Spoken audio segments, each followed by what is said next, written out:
Hello friends, welcome back to my YouTube channel teach info smart में। इस video में हम लोग पढ़ने वाले हैं करंट अफेयर्स 2022-23। बहुत महत्वपूर्ण क्वेश्चन आंसर्स आपको इसमें मिलने वाले हैं। जैसे कि आपको पता होगा, आने वाले समय में कुछ महीने में आपको यूपी पीसीएस का एग्ज़ाम मिलेगा देखने को, तो उसमें भी बहुत ही आपको इससे फ़ायदा मिलने वाला है। ध्यान रखिएगा, करंट अफेयर्स का जो वेटेज है वो यूपी पीसीएस के एग्ज़ाम में बहुत ज़्यादा है। कम से कम 30 से 35 क्वेश्चन आपको मिलने वाले हैं, तो हम लोग बहुत ध्यान से पढ़ेंगे। ध्यान देना है आपको, ठीक है। और महत्वपूर्ण सूचना ये है आपके लिए इस वीडियो में कि जो भी मैं आपको पढ़ा रहा हूँ, यदि आप इसका पीडीएफ चाहते हैं तो टेलीग्राम चैनल है टीच इन्फो स्मार्ट के नाम से।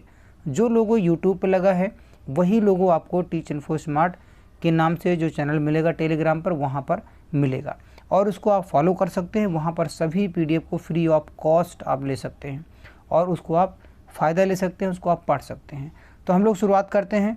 यदि आप चैनल पर नए हैं तो सब्सक्राइब करना ना भूलिएगा, जिससे कि आपको आने वाले वीडियोस का फ़ायदा मिलता रहेगा। और यदि आपको वीडियो का कंटेंट पसंद आता है तो वीडियो को लाइक भी कीजिएगा और अपने दोस्तों के साथ में शेयर भी कीजिएगा। तो हम लोग शुरुआत करते हैं। सबसे पहला क्वेश्चन देखिएगा, लिखा हुआ है किस कंपनी ने प्रधानमंत्री WiFi access network interface PM वानी, ध्यान रखिएगा, पीएम वानी योजना आरंभ की है? तो रेलटेल ने आरंभ किया है। नेक्स्ट क्वेश्चन लिखा हुआ है, रेलवे ने सर्वप्रथम पायलट प्रोजेक्ट के तहत किस ट्रेन में बेबी बर्थ की सुविधा दी है? तो लखनऊ मेल में दिया है। अगला क्वेश्चन लिखा हुआ है, 84 वर्षीय पंडित शिव कुमार शर्मा का मुंबई में निधन हो गया, वह कौन थे? तो वह संतूर वादक थे। अगला क्वेश्चन लिखा हुआ है, हिंदी भाषा को बढ़ावा देने के लिए भारत ने संयुक्त राष्ट्र को कितना अमेरिकी डॉलर का योगदान दिया है? तो 8 लाख अमेरिकी डॉलर का योगदान दिया है। लिखा हुआ है, किन 3 तेल विपणन कंपनियों ने देश भर में भावी एथेनॉल संयंत्रों के लिए खरीद समझौता किया है?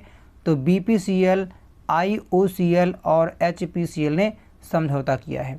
अगला क्वेश्चन है, लिखा हुआ है, छत्तीसगढ़ सरकार ने नवीन अंशदायी पेंशन योजना के स्थान पर कब से पुरानी पेंशन योजना को बहाल करने का निर्णय लिया है? आंसर होगा 1 नवंबर 2004 से। अगला क्वेश्चन लिखा हुआ है, उच्चतम न्यायालय भारतीय दंड संहिता के किस धारा को वर्तमान सामाजिक परिवेश के अनुरूप नहीं मानते हुए देश भर में राजद्रोह के मामलों में सभी कार्यवाहियों पर रोक लगा दी है? तो 124A। नेक्स्ट क्वेश्चन लिखा हुआ है, राष्ट्रीय प्रौद्योगिकी दिवस कब मनाया जाता है? 11 मई को मनाया जाता है। लिखा हुआ है, एप्पल को पीछे छोड़कर कौन दुनिया की सबसे मूल्यवान कंपनी बन गई है? तो आंसर होगा अरामको। नेक्स्ट क्वेश्चन देखेंगे, लिखा हुआ है, एयर इंडिया का एमडी और सीईओ किसे नियुक्त किया गया है? तो कैंपबेल विल्सन को, ध्यान रखिएगा, कैंपबेल विल्सन को नियुक्त किया गया है। अगला क्वेश्चन हम लोग देखेंगे, लिखा हुआ है, बिहार निवेशक सम्मेलन 2022 का आयोजन कहाँ किया गया है? तो नई दिल्ली में किया गया है। किसके जन्मदिन पर अंतर्राष्ट्रीय नर्स दिवस मनाया जाता है? आधुनिक नर्सिंग की संस्थापक फ्लोरेंस नाइटिंगेल के जन्म दिवस पर मनाया जाता है। लिखा हुआ है, दूसरे वैश्विक कोविड-19 वर्चुअल शिखर सम्मेलन का आयोजन कहाँ किया गया? अमेरिका में किया गया है। फोर्ब्स की ग्लोबल 2000 की सूची में भारतीय कंपनियों में शीर्ष पर कौन रहा? तो रिलायंस इंडस्ट्रीज लिमिटेड रहा। अगला क्वेश्चन लिखा हुआ है, इसरो ने गगनयान मिशन के लिए किस नाम से एक ह्यूमन रेटेड ठोस रॉकेट बूस्टर का सफलतापूर्वक परीक्षण किया है? तो HS-200 है। लिखा हुआ, इंटर सोलर यूरोप 2022 कहाँ आयोजित हुआ? तो जर्मनी के म्यूनिख में आयोजित किया गया है। अगला क्वेश्चन देखेंगे, लिखा हुआ है, कहाँ देश के पहले अमृत सरोवर का उद्घाटन किया गया है? तो पटवाई उत्तर प्रदेश में किया गया है। क्वेश्चन इंपॉर्टेंट है, ध्यान से पढ़ना है आपको। अगला क्वेश्चन देखेंगे, लिखा हुआ है, 8वां भारत मक्का शिखर सम्मेलन 2022 नई दिल्ली में आयोजित हुआ। इस सम्मेलन का मुख्य विषय क्या था? तो ध्यान रखिएगा, मेज leveraging a sustainable approach towards demand driven markets and farmers जो है प्रॉस्पेरिटी। तो ध्यान रखना, ये इसका विषय था, अर्थात थीम थी। अगला क्वेश्चन है, लिखा हुआ है, प्रधानमंत्री नरेंद्र मोदी मध्य प्रदेश में कहाँ स्टार्टअप नीति का शुभारंभ किए हैं? तो इंदौर में किया है। अगला क्वेश्चन देखेंगे, लिखा हुआ है, गृह मंत्री अमित शाह ने कहाँ राष्ट्रीय साइबर फॉरेंसिक प्रयोगशाला का शुभारंभ किया है? हैदराबाद में। ऑस्ट्रेलिया के किस पूर्व क्रिकेटर का कार दुर्घटना में मौत हो गई है? तो एंड्रू साइमंड्स की मृत्यु हो गई थी कार दुर्घटना में। अगला क्वेश्चन लिखा हुआ है, यूनियन बैंक ऑफ इंडिया ने किस नाम से अपना ऑनलाइन प्लेटफॉर्म लॉन्च किया है? तो ये ट्रेड नोट के नाम से लॉन्च किया है। लिखा हुआ है, केंद्र सरकार किसे CBSE का नया अध्यक्ष नियुक्त किया है? तो CBSE के अध्यक्ष हैं निधि छिब्बर। लिखा हुआ है, किसे संयुक्त अरब अमीरात का राष्ट्रपति चुना गया? तो शेख मोहम्मद बिन जायद अल नहयान को। लिखा हुआ है, संचार, इलेक्ट्रॉनिक्स और सूचना प्रौद्योगिकी मंत्री अश्विनी वैष्णव ने किस नाम से संचार पोर्टल का शुभारंभ किया है? गति शक्ति। अगला क्वेश्चन देखेंगे, लिखा हुआ है 2022 में मनाए गए विश्व परिवार दिवस का थीम क्या था? तो परिवार और शहरीकरण। लिखा हुआ है, किन दो देशों ने उत्तर अटलांटिक संधि संगठन नाटो के सदस्य बनने की घोषणा की है? तो फिनलैंड और स्वीडन। अगला क्वेश्चन लिखा हुआ है, ब्राज़ील के क्वाक्सायस डो सुल में आयोजित 2024, यहाँ पर देखिएगा एक बार दोबारा से क्वेश्चन को देखेंगे, थोड़ा सा मुझसे भी मिस्टेक हुआ इसमें। तो ब्राज़ील के क्वाक्सायस डो सुल में आयोजित 24 में डीप ओलंपिक में भारत ने कुल कितना पदक जीता है? तो 16 पदक जीता है। किस देश ने उबेर कप 2022 का खिताब जीता? दक्षिण कोरिया ने जीता है। ध्यान रखिएगा, जो करंट का मतलब ये नहीं होता कि जो आज चीज़ें चल रही हैं। करंट का मतलब ये है कि आपका 1.5 साल पुराना भी करंट अफेयर एग्ज़ाम में आता है, तो बहुत ध्यान से आपको पढ़ना है, ठीक है। ये गफलत में नहीं रहना है कि बस 2-3 महीना बहुत है, जो इस समय चल रहा है करंट मंथ इसी का पूछा जाएगा, ऐसा नहीं होता है। बिल्कुल भी अपने दिमाग से निकाल दीजिएगा इस चीज़ को। और दोस्तों, यदि आप चैनल पर नए हैं तो सब्सक्राइब ज़रूर कीजिएगा, दोस्तों के साथ में शेयर भी कीजिएगा। करंट अफेयर जो कंटेंट मैं आपको दे रहा हूँ बहुत अच्छे लेवल का है और सेलेक्टिव क्वेश्चंस ही मैं आपके लिए लेकर के आता हूँ। अगला क्वेश्चन देखेंगे, लिखा हुआ है, भारत ने किस देश को पराजित कर थॉमस कप बैडमिंटन का खिताब जीतकर इतिहास रच दिया? इंडोनेशिया को हराया था। लिखा हुआ है, प्रधानमंत्री नरेंद्र मोदी ने नेपाल में कहाँ बौद्ध संस्कृति और विरासत केंद्र का शिलान्यास किया है? तो लुम्बिनी में किया था।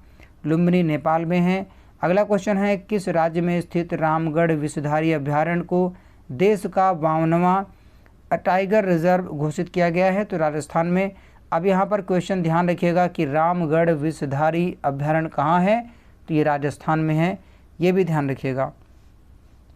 लिखा हुआ है, भारतीय मूल के किस अर्थशास्त्री को बैंक ऑफ इंग्लैंड की मौद्रिक समिति में सदस्य के रूप में नियुक्त किया गया है? डॉक्टर स्वाति ढींगरा को। यूनिसेफ ने किसे लगातार रिकॉर्ड 20वें वर्ष भी पुनः सद्भावना राजदूत के रूप में नियुक्त किया है? सचिन तेंदुलकर को नियुक्त किया है यूनिसेफ ने। नेक्स्ट क्वेश्चन लिखा हुआ है, किस भारतीय तेज गेंदबाज ने T20 क्रिकेट में 250 मुझसे मिस्टेक हुई 250 विकेट लेने वाला पहला भारतीय गेंदबाज बना है? तो 2022 में मैं कहने वाला था, यही मिस्टेक थी, 2022 में ही बन गए थे ये, तो इसका आंसर हो जाएगा जसप्रीत बुमराह। लिखा हुआ है, 17 मई को कौन सा दिवस मनाया जाता है? तो विश्व उच्च रक्तचाप दिवस मनाया जाता है। लिखा हुआ है, 12वीं हॉकी इंडिया सीनियर महिला राष्ट्रीय चैंपियनशिप का खिताब किस टीम ने जीता है? तो उड़ीसा ने जीता है। अगला क्वेश्चन हम लोग देखेंगे, लिखा हुआ है, भारतीय दूरसंचार विनियामक प्राधिकरण ट्राई ने कौन सी जयंती मनाई है? तो ध्यान रखिएगा, रजत जयंती मनाया है ट्राई ने। Telecom regulatory authority of India इसका फुल फॉर्म होता है, ये भी ध्यान रखिएगा। लिखा हुआ, रक्षा मंत्री राजनाथ सिंह ने मुंबई में किस नाम के स्वदेश निर्मित 2 युद्धपोतों का जलावतरण किया है? तो जो 2 युद्धपोतों का जलावतरण किया गया है उनका नाम है सूरत और उदयगिरी। लिखा हुआ, उत्तर प्रदेश में बिजली उपभोक्ताओं के शिकायतों की सुनवाई के लिए किस नाम से एक पोर्टल की शुरुआत की गई है? संभव पोर्टल है उसका नाम। अगला क्वेश्चन है, लिखा हुआ है, भारत किस देश के साथ उर्वरक क्षेत्र में सहयोग करने के लिए समझौता किया है? तो इसका आंसर हो जाएगा जॉर्डन। नेक्स्ट क्वेश्चन है, किसे Bangari Mathai forest champions award प्रदान किया गया है? तो ये हैं सेसिल नदजेवेट। अगला क्वेश्चन है, सोमालिया के नए राष्ट्रपति कौन बने हैं? तो हसन शेख महमूद बने हैं। अगला क्वेश्चन लिखा हुआ है, लार्सन एंड ट्रूबो के MD और CEO कौन नियुक्त हुए हैं? तो SN सुब्रमण्यम नियुक्त हुए हैं। लिखा हुआ है कहाँ दुनिया का सबसे लंबा सस्पेंशन ब्रिज झूलता पुल खुला है? तो चेक गणराज्य में खुला है। अगला क्वेश्चन है भारत किस देश को पछाड़कर चौथा सबसे बड़ा वाहन बाजार बन गया है? तो जर्मनी को। किसे commander of the order of the British Empire से सम्मानित किया गया है? अजय पीरामल को सम्मानित किया गया है। अगला क्वेश्चन है केंद्र सरकार ने किसकी अध्यक्षता में भारतीय कपास परिषद का गठन किया है? सुरेश भाई कोटक की अध्यक्षता में। विमान सेवा कंपनी इंडिगो ने किसे अपना नया मुख्य कार्यपालक अधिकारी नियुक्त किया है? पीटर एल्बर्स को। अगला क्वेश्चन देखेंगे, लिखा हुआ है पश्चिम मध्य रेलवे ने किस नाम से बैटरी और इलेक्ट्रिक से चलने वाला डुअल मोड लोकोमोटिव सेट किया है? तो यह है नवदूत। अगला क्वेश्चन देखेंगे, लिखा हुआ है इस्तांबुल में संपन्न 12वीं IBA महिला विश्व मुक्केबाजी चैंपियनशिप में भारत ने कुल कितने पदक जीता? तो ये 12वीं IBA महिला विश्व कप मुक्केबाजी की बात हो रही है। 3 पदक भारत ने जीता है। अगला क्वेश्चन देखेंगे, लिखा हुआ है केंद्रीय मंत्रिमंडल ने राष्ट्रीय जैव ईंधन नीति 2018 को इस संशोधन कर पेट्रोल में कितना प्रतिशत एथेनॉल के मिश्रण की मंजूरी दी है? अर्थात इसे संशोधन कर हो जाएगा ये तो 20%। अगला क्वेश्चन लिखा हुआ है किस राज्य ने अग्निशमन बेड़े में पहली बार रोबोट का इस्तेमाल शुरू किया है? तो दिल्ली सरकार ने। अगला क्वेश्चन है DGCA ने किस एयरलाइन को पुनः परिचालन शुरू करने की मंजूरी दी है? तो जेट एयरवेज को। अगला क्वेश्चन है नेक्स्ट में देखेंगे, लिखा हुआ भारतीय रेलवे और किस संस्थान ने भारत का पहला स्वदेशी हाइपरलूप विकसित करने के लिए साझेदारी की है? तो IIT मद्रास। भारत की पहली दंत स्वास्थ्य बीमा योजना किस कंपनी द्वारा शुरू की गई है? तो ये है PNB MetLife India insurance company है इसका नाम।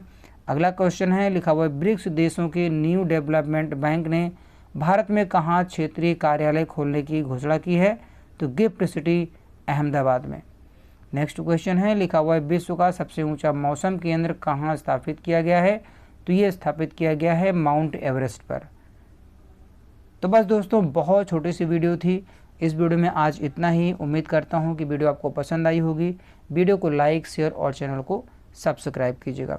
दोस्तों ध्यान रखिएगा, अगर आप जो भी काम कर रहे हैं, जो भी आप बनना चाहते हैं, जो भी तैयारी कर रहे हैं आप उसके प्रति यदि आप सीरियस हैं तो ये बात हमेशा ध्यान रखिएगा, आपको कभी भी दूसरों की मोटिवेशन की ज़रूरत नहीं पड़ेगी। आप खुद से ही मोटिवेट हो जाया करेंगे। ये मेरा सेल्फ एक्सपीरियंस है और आप भी ऐसा कर सकते हैं। ध्यान रखिएगा, अगर बस इतना ध्यान रखिएगा आप जो काम कर रहे हैं क्या आप उस काम के प्रति 100% डेडिकेटेड हैं? क्या 100% आपने दिया है? क्या आप उसके लिए समर्पित हैं?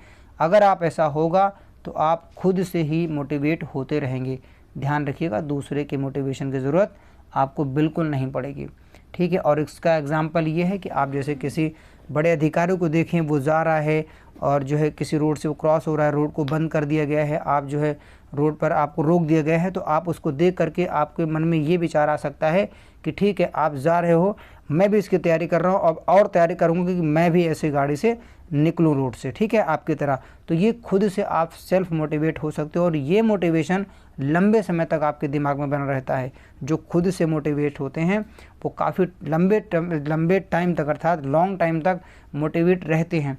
और दूसरों से जो मोटिवेट होते हैं वो कुछ क्षण के लिए होता है, कुछ मिनट कुछ घंटों के लिए ही होता है, ये ध्यान रखिएगा। तो कोशिश करिए आप जो भी काम कर रहे हैं एकदम सीरियस रहिए, उसके लिए डेडिकेशन के साथ लगे रहिए, एकदम समर्पित रहिए, ठीक है, और आप सेल्फ मोटिवेट ज़रूर होते रहिए। आप खुद से होते रहेंगे तो वो आपके लिए ज़्यादा फ़ायदेमंद होगा। तो बस दोस्तों आज इतनी थोड़ा सा आपके लिए मोटिवेशन था। ये मोटिवेशन नहीं था, ये आपके लिए मैंने कुछ चीज़ें बताई जो आपके काम की हैं और बहुत ही महत्वपूर्ण हैं। तो दीजिए मुझे इस वीडियो में इजाज़त, मिलता हूँ मैं आपको नेक्स्ट वीडियो में नेक्स्ट कंटेंट के साथ। तब तक के लिए थैंक्स फॉर वॉचिंग।